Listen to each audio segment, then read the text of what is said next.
got a bone-chilling story for you. Imagine a workspace where creativity meets the macabre. Welcome to BJ's Workspace Nightmare. It all begins in a small, dimly lit studio. BJ, a dedicated claymation artist, I've got a bone-chilling story for you. Imagine a workspace where creativity meets the macabre. Welcome to BJ's Workspace Nightmare. It all begins in a small, dimly lit studio. BJ, a dedicated claymation artist, spends countless hours molding his creations.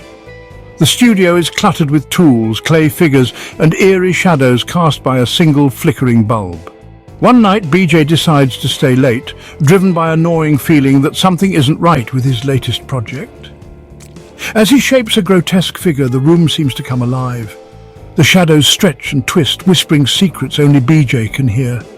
His heart pounds as he feels a presence behind him. He turns, but there's nothing there.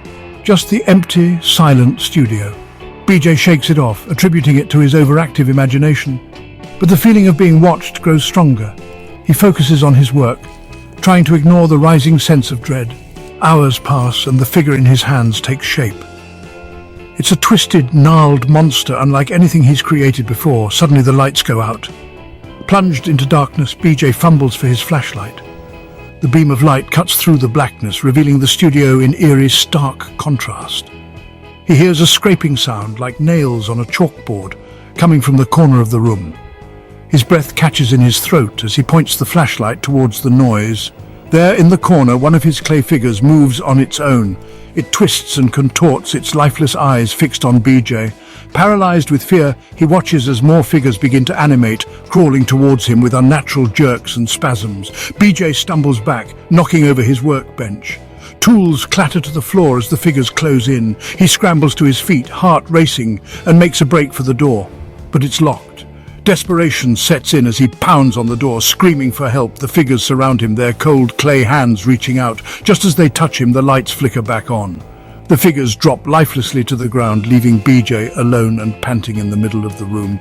He looks around, realizing the nightmare is over. Or is it? As BJ catches his breath, he notices the grotesque figure he was working on is gone. The studio door creaks open on its own, and a chill runs down his spine. BJ knows deep down that some nightmares never end. Thanks for tuning in, and remember, sometimes the scariest stories are the ones we create ourselves.